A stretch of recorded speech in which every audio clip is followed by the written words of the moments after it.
Un chiffre heurte, un autre contredit, et l'écart raconte un bouleversement silencieux. Alors que des milliards circulaient chaque année hors du Burkina Faso, une mesure unique imposant l'implantation locale aux entreprises dépassant un certain seuil, a soudain inversé la trajectoire économique du pays. Comment cette bascule peut-elle redessiner les rapports de force mondiaux, surtout lorsqu'elle porte l'empreinte d'Ibrahim Traoré, perçu comme l'artisan d'une rupture totale? Un horizon nouveau se dessine, bref, mais chargé de conséquences. Le projet, né à Ouagadougou, porte une promesse simple mais lourde: transformer un modèle économique subi en un modèle choisi. Le bénéfice central, dit mot net, tient en ceci: reprendre contrôle durable des richesses nationales essentielles.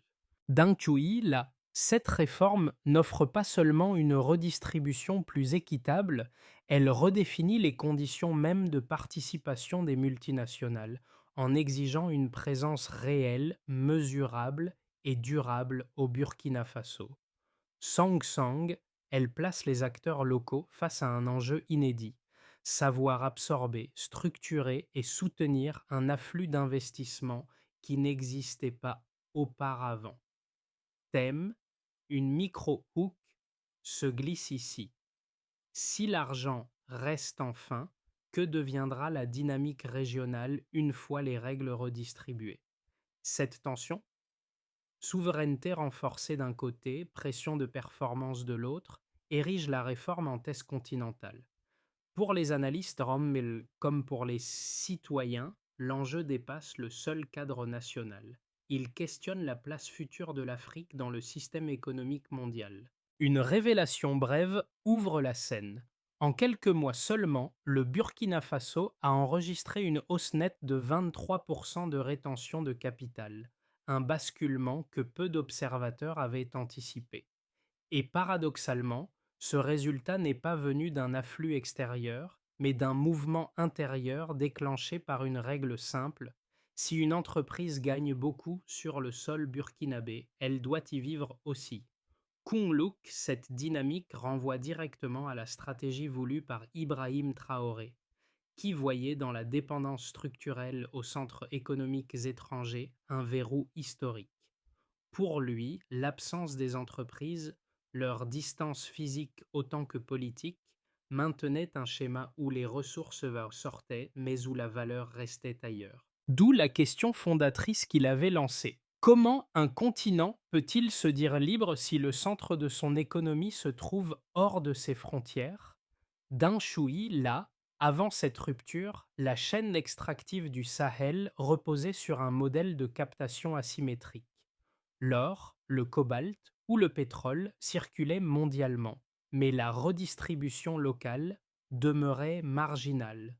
Les bénéfices s'évaporaient vers des sièges éloignés, et les États ne captaient qu'une fraction dérisoire de la valeur réelle. Qu'est-Yep, le vote de la nouvelle loi a remodelé les rapports de force.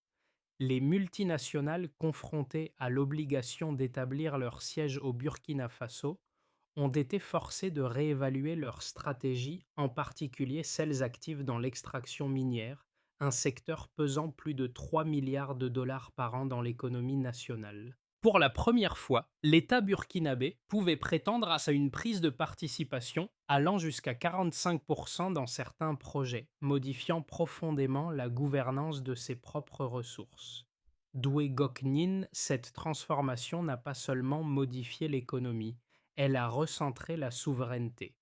Le pays, longtemps considéré comme périphérique dans les chaînes de valeur mondiales, testing désormais un modèle où présence physique, responsabilité sociale et intégration locale deviennent indissociables. Kung-Luk, deux trajectoires individuelles, illustrent la manière dont la réforme a commencé à transformer le quotidien. Le premier cas est celui d'un ingénieur formé à Ouagadougou, recruté dès les premières semaines par une multinationale contrainte de bâtir son siège local. L'entreprise, jusque-là pilotée depuis l'étranger, a dû ouvrir un département technique complet sur place, créant une chaîne d'emplois allant des techniciens aux logisticiens. En quelques mois, cette présence physique a permis de réduire les délais opérationnels, tout en stabilisant les revenus de dizaines de familles. Sang, un second microcase se déploie dans une commune périphérique, une société d'infrastructure, auparavant simple sous-traitante éloignée, a été obligée de transférer une partie de sa direction au Burkina Faso. Ce déplacement a généré des contrats locaux immédiats pour la construction de routes et d'écoles, stimulant les activités de petits entrepreneurs, artisans, transporteurs, fournisseurs de matériaux. La prospérité, souvent abstraite, a soudain pris la forme de salaires réguliers et de chantiers visibles. Dang Chui, là, qu'est-ce effets précoces n'aurait pas émergé sans la ligne directrice assumée par Ibrahim Traoré, qui voulait ancrer matériellement les entreprises dans le tissu national plutôt que de les voir opérer depuis des capitales lointaines. Dans cette logique, la réforme ne cherche pas à chasser les investisseurs, mais à les rendre présents, redevables et intégrés. Toi, Diem Mocho, une question demeure, courte mais essentielle. Que signifie réellement rester quand l'économie change? Truquette, tout commence par un déclencheur net. Une seule décision, annoncée depuis Ouagadougou, impose que toute entreprise dépassant le seuil défini établisse son siège au Burkina Faso. Les multinationales, surprises, réagissent immédiatement. Certaines demandent un délai, d'autres contestent, quelques-unes menacent de se retirer. Le ton monte rapidement. Soda, la logique du marché bascule. Les premières entreprises acceptent Brand de jouer le jeu et entament la construction de bureaux, d'usines, de centres logistiques. Les contrats affluent, les recrutements aussi. Les flux financiers, autrefois siphonnés vers des capitales lointaines, se stabilisent enfin dans l'économie nationale. Le mouvement s'accélère. Kung Luk, les infrastructures doivent suivre. Les routes se tracent en urgence autour des nouvelles zones industrielles. Les réseaux électriques, encore fragiles, sont renforcés par des chantiers conjoints États-entreprises. Le secteur de la construction explose. Les écoles techniques lancent des formations accélérées pour répondre aux besoins immédiats. Deng Shui, là, cette dynamique est amplifiée par la posture assumée d'Ibrahim Traoré, qui maintient fermement la direction politique malgré la pression extérieure. Son discours, souveraineté, présence réelle, responsabilité locale, devient un cadre de référence pour les acteurs économiques. Les institutions s'alignent, les partenaires régionaux observent qu'Étiep, le pic de tension survient au moment où plusieurs entreprises tentent d'obtenir des exemptions. Les négociations sont vives, les intérêts divergents. Le gouvernement refuse de céder. La loi doit s'appliquer à tous sans exception. Le message se propage. Le modèle n'est pas négociable. Doigt Goknin, ce refus crée un effet domino inattendu. Les entreprises les plus prudentes anticipent un mouvement continental. Elles préfèrent s'adapter plutôt que de perdre leur position stratégique dans le Sahel. Elles renforcent leur présence locale. Elles investissent dans les infrastructures. Elles financent la formation de travailleurs qualifiés. L'économie se densifie. Soda, le climat change. Le secteur minier historiquement contrôlé depuis l'étranger est restructuré. L'État, désormais coacteur, revendique jusqu'à 45% de participation sur certains projets. Les revenus cessent de disparaître à l'extérieur. Les flux deviennent traçables. Les projets locaux, routes, écoles, hôpitaux, reçoivent enfin des financements réguliers. Thème une strate, la société civile réagit. Les jeunes, longtemps tentés de migrer, découvrent des opportunités locales dans la construction, la logistique, l'ingénierie, l'énergie. Les commerçants bénéficient du mouvement. Les petites entreprises saisissent des contrats indirects. La prospérité circule mieux. Tuinien, la transformation génère aussi des frictions. L'électricité manque encore par endroits. Les formations s'avèrent insuffisantes pour répondre à la vitesse de la demande. Les entreprises, parfois, peinent à s'adapter aux procédures locales. Le besoin de modernisation se fait sentir. Les, tens- les tensions structurelles réapparaissent. Troisième mot chaud, une question planait déjà en P1. La bascule peut-elle tenir dans la durée? Elle reste ouverte, mais quelque chose a changé. Le pays a imposé une nouvelle règle du jeu, une règle simple, directe, irréversible. Truquette, la mesure centrale se lie en baseline delta. Avant la réforme, une part massive des revenus issus des ressources naturelles sortait directement du Burkina Faso. Après l'application de la loi, le pays enregistre une hausse de 23% de rétention de capital national en seulement quelques mois.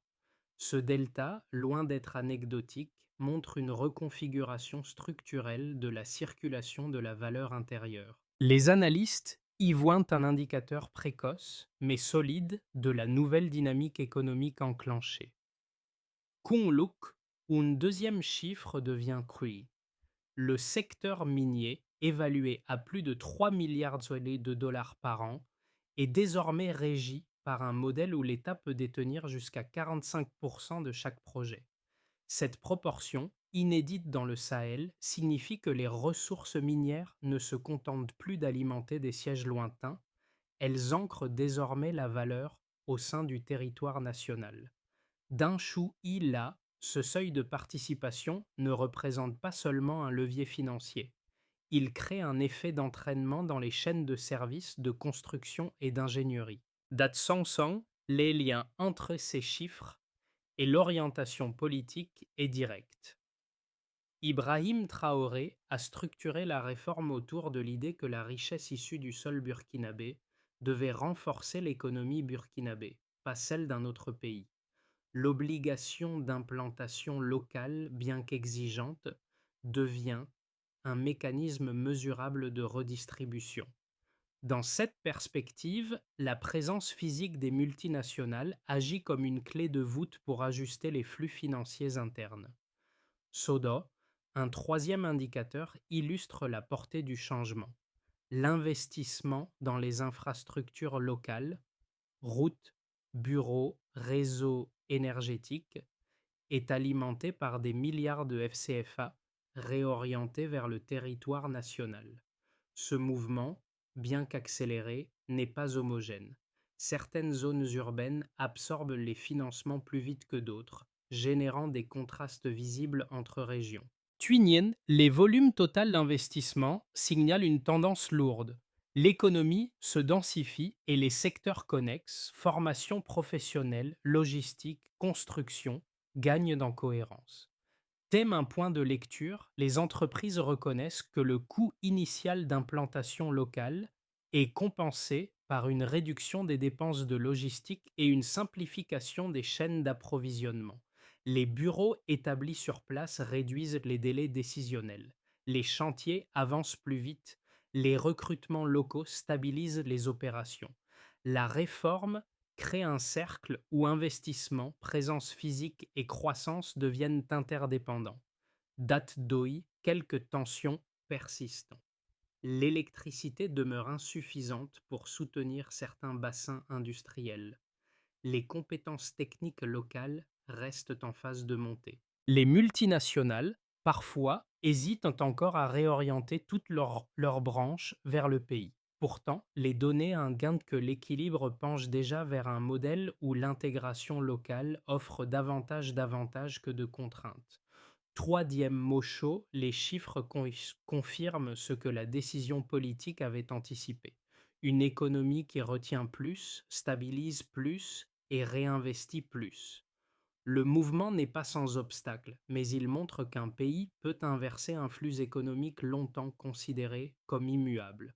Deng Shui, là, deux courants d'analyse s'opposent frontalement, mais chacun possède sa logique interne solide. Premier courant, les arguments favorables.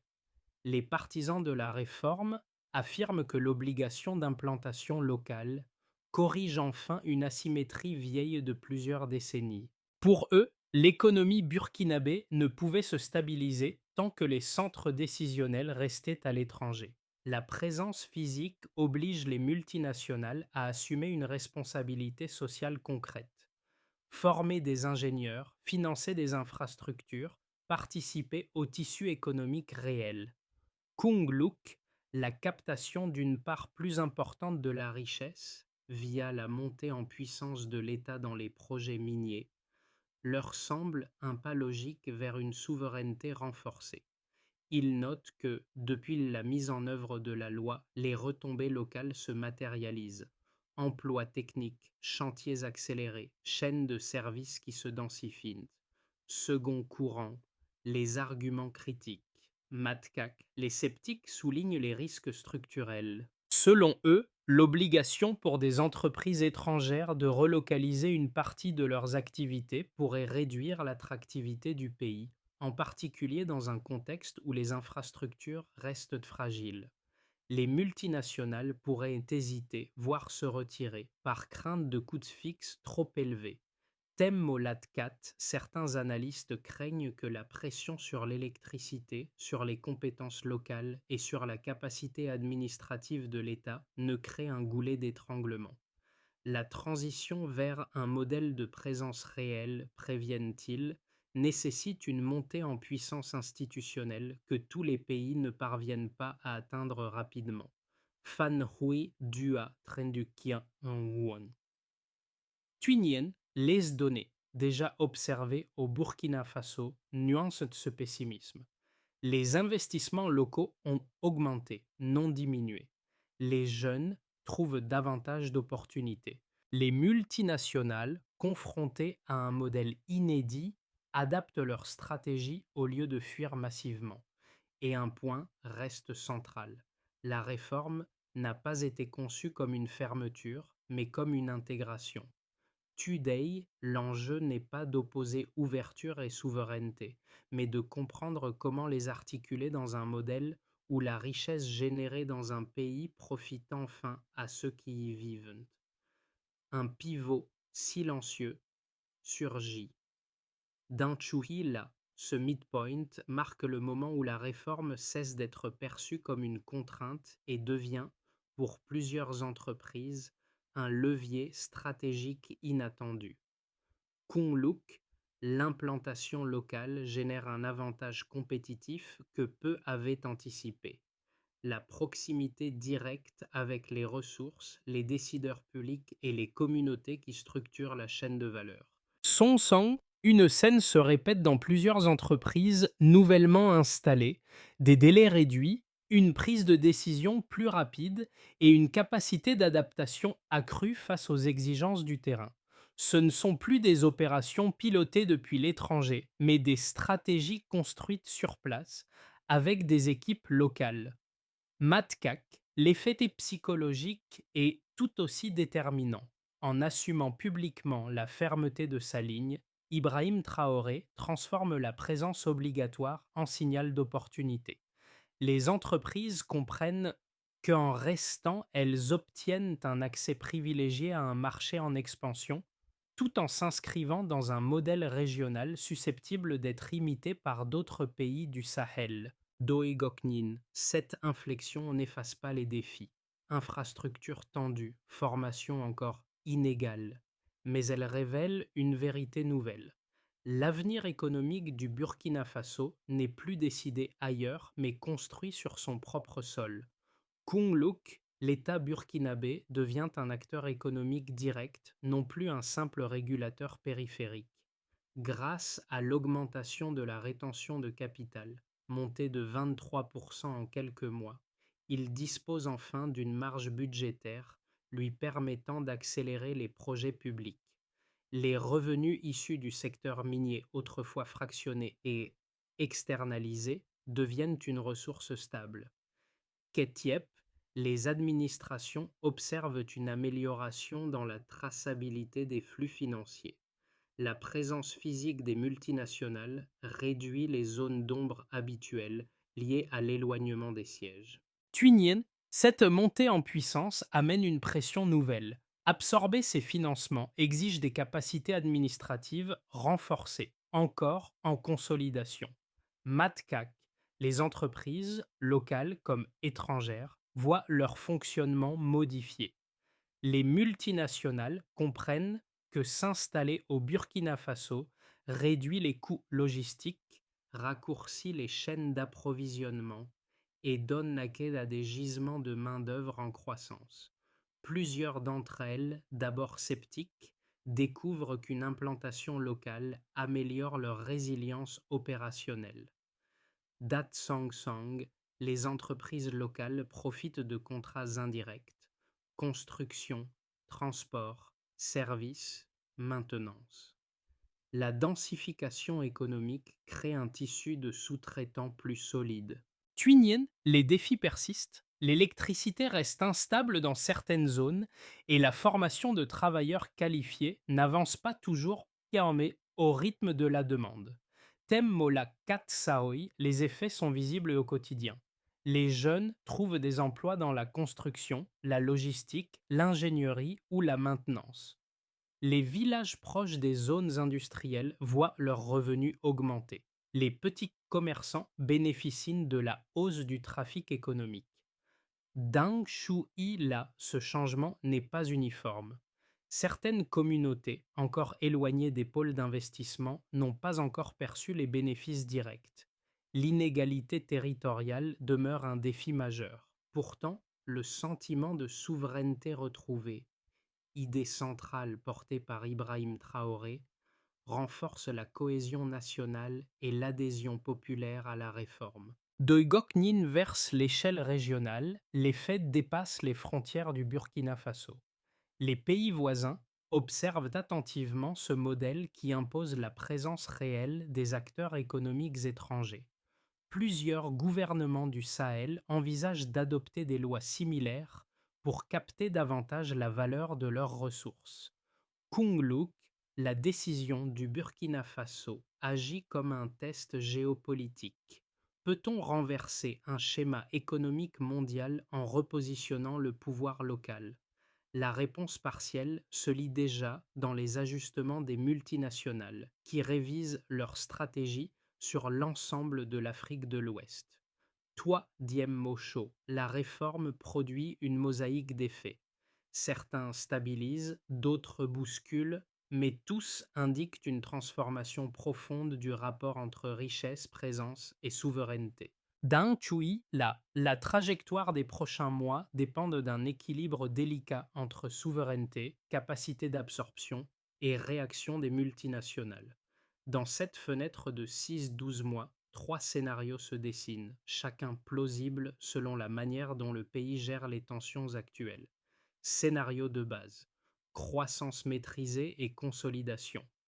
Konglouk, les Burkina Faso, poursuit une expansion régulière. Les entreprises déjà installées stabilisent leurs opérations. Les investissements dans les routes, l'énergie et la formation continuent de s'intensifier.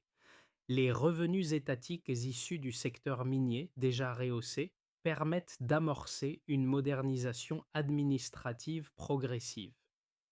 Que Tiep, les multinationales choisissent de rester et adaptent leurs structures internes pour fonctionner pleinement sur le territoire burkinabé. Le pays consolide alors son modèle sans rupture majeure, tout en testant des mécanismes d'ajustement. Fiscalité, incitation, partenariat éducatif. Neudanei Zuvung, la transformation reste équilibrée, même si lente dans certaines régions. Scénario optimiste, effet domino régional et montée en puissance. Dui Goknin, si les signaux actuels s'amplifient, plusieurs pays du Sahel, voire d'Afrique de l'Ouest, imitent le modèle burkinabé. Le concept de présence obligatoire devient une référence continentale. Song Song, les entreprises anticipent la tendance et renforcent encore leurs implantations locales pour sécuriser leur position dans la région. L'effet comme les cumulé crée une zone économique plus autonome, mieux intégrée et capable de peser davantage dans les négociations mondiales. Dans cette configuration, le Burkina Faso devient un hub stratégique, un laboratoire de souveraineté économique qui rayonne au-delà de ses frontières. Tuinien, ce scénario repose sur une condition: la capacité du pays à accélérer la formation professionnelle pour combler rapidement le déficit en main-d'œuvre qualifiée. Scénario pessimiste. Retrait partiel et pression structurelle. Matka. Certaines entreprises pourraient décider que les coûts d'installation sont trop élevés et réduire leur présence. Les tensions sur l'électricité, déjà visibles, s'aggraveraient. Les infrastructures peineraient à suivre. Thème une couche, l'administration aurait du mal à absorber efficacement les nouveaux flux financiers, créant des lenteurs bureaucratiques et des frustrations sociales. Le climat politique pourrait devenir plus tendu si certaines populations ne voient pas d'amélioration rapide de leurs conditions de vie. Ce scénario n'annule pas la réforme, mais en ralentit les effets, tout en rappelant les contraintes d'un changement aussi profond. Une note de méthode pour regarder l'avenir. Today, la meilleure approche consiste à raisonner en conditions plutôt qu'en certitude. Si l'infrastructure suit, si la formation s'accélère, si les entreprises jouent le jeu, alors la dynamique peut se renforcer. Mais chaque si est un jalon que le pays doit solidement verrouiller pour maintenir l'élan initié. D'un choui, là, derrière les chiffres, les lois et les scénarios, il reste une question essentielle. Qu'est-ce que tout cela signifie pour ceux qui vivent, travaillent ou observent cette transformation? Trois angles, trois vécus éclairent ce moment charnière. L'angle de ceux qui travaillent sur le terrain. Kung Look pour les jeunes techniciens, ingénieurs, ouvriers ou logisticiens, la réforme n'a rien d'abstrait. Elle se manifeste par un premier contrat, un premier salaire stable, une première formation financée par une entreprise désormais présente physiquement. Les trajectoires professionnelles, autrefois bloquées ou condamnées à l'émigration, retrouvent un horizon possible. Dat Song Song, la fierté locale renaît. Participer directement au développement de son pays n'est plus un slogan mais une expérience quotidienne. L'angle des familles et des communautés. Song Song, dans les villages proches des nouvelles zones d'activité, les changements sont tangibles. Commerce plus animé, transport plus fréquent, opportunités nouvelles pour les artisans et les micro-entrepreneurs. Les parents voient leurs enfants accéder à des secteurs techniques longtemps inaccessibles. Tuy, Nien, toutes les familles ne bénéficient pas encore de cette dynamique. Certaines zones rurales restent éloignées des pôles d'investissement, rappelant que la répartition des retombées reste un défi ouvert. L'angle des observateurs extérieurs. Doi Gok Nin pour les économistes, analystes, chercheurs ou diaspora, le Burkina Faso devient un laboratoire fascinant. Le pays teste un modèle que beaucoup jugeraient trop audacieux ailleurs. Il interroge le rapport entre souveraineté et mondialisation, entre ressources locales et gouvernance globale. Temmo Latkat, la réussite, partielle ou complète, de cette réforme pourrait tracer un chemin pour d'autres nations. Toi diem Motio, l'on soit acteur direct, témoin proche ou observateur lointain, la question se pose à chacun. Dans un monde où les flux économiques semblent souvent nous dépasser, que signifie vraiment reprendre prise sur son propre destin? D'un Shui, là, pour que la réforme franchisse une nouvelle étape et s'enracine durablement, le Burkina Faso doit avancer selon une feuille de route claire, mesurable et cohérente avec la vision portée par Ibrahim Traoré. Bon truc, bon andon définissent cette progression. Renforcer les infrastructures essentielles, 6-12 mois. Kung-Luk, l'État doit prioriser l'énergie et les routes. Sans un réseau électrique stable, les nouveaux bassins industriels resteront fragiles. Les partenariats public-privé peuvent permettre une montée en puissance rapide, mini-centrales locales, extension ciblée du réseau, corridors routiers reliant les zones minières aux centres urbains. Métrique de suivi. Capacité énergétique disponible versus capacité demandée. Délai moyen de transport logistique. Accélérer la formation professionnelle continue, intensive, Sang-Sang, la croissance du pays dépend directement de la montée en compétences locales. Les écoles techniques doivent doubler leurs capacités, tandis que les entreprises implantées localement doivent cofinancer des programmes de formation appliquée. Métriques de suivi, nombre de diplômés techniques par an, taux d'insertion professionnelle à 6 mois. Stabiliser l'environnement économique et administratif 6-18 mois. Da Song, il est essentiel de simplifier les procédures administratives pour éviter les goulets bureaucratiques. Les entreprises déjà présentes doivent obtenir des délais clairs, des règles transparentes et des référents administratifs identifiables. Métriques de suivi, temps moyen de traitement des autorisations, taux de conformité des entreprises implantées. Assurer la transparence et la redistribution équitable continue. Dui Gok Nin, la réforme ne sera acceptée durablement que si les citoyens perçoivent directement ses bénéfices. Renforcer les mécanismes de traçabilité, publier les revenus miniers et flécher clairement les financements vers les routes, écoles et hôpitaux sont des étapes indispensables. Métriques de suivi, pourcentage des revenus extractifs affectés aux projets publics. Troisième Mochot, la réussite du modèle dépend moins de la loi elle-même que de la capacité collective, État, entreprise, citoyens, à transformer l'élan initié par Ibrahim Traoré en structure solide, mesurable et pérenne. D'un Choui là, au terme de cette trajectoire faite de tensions, de paris et d'ajustements, une image revient en arrière-plan, celle des premiers travailleurs rencontrés en P4, ces voix discrètes qui ont incarné la transformation avant même qu'elle ne soit pleinement visible. Leur quotidien, un atelier qui s'anime, un chantier qui démarre, une filière de formation qui ouvre, devient le motif discret mais constant de cette renaissance économique.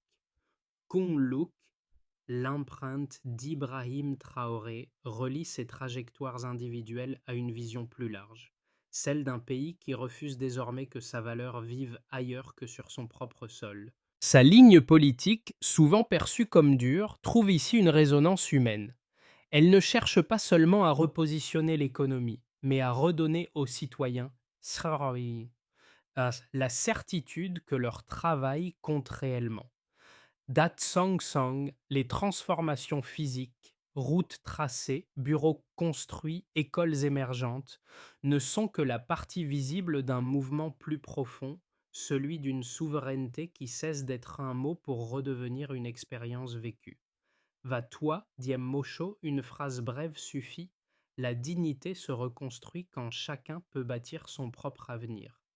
Dang Chui, là, ce moment charnière que traverse le Burkina Faso, dépasse largement le cadre d'une politique publique ou d'une réforme économique.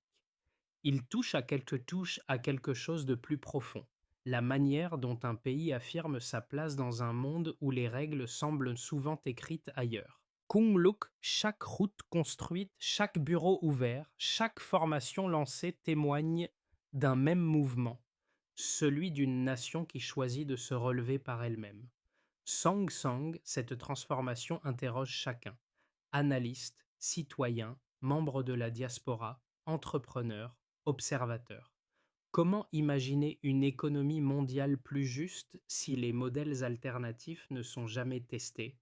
Comment envisager une souveraineté réelle si les décisions structurantes restent concentrées, loin des territoires qui produisent de la richesse? Doi Gok Nin, cette vidéo, cette analyse ou cette réflexion n'a pas vocation à imposer une réponse. Elle invite plutôt à ouvrir un espace de dialogue, un espace où l'on questionne, on débat, on propose. Veinin, une question simple et ouverte se pose à vous. Quelle place voyez-vous pour un modèle qui cherche à retenir la valeur là où elle est créée? Partagez votre regard, vos réserves, vos espoirs et contribuez, vous aussi, à la conversation.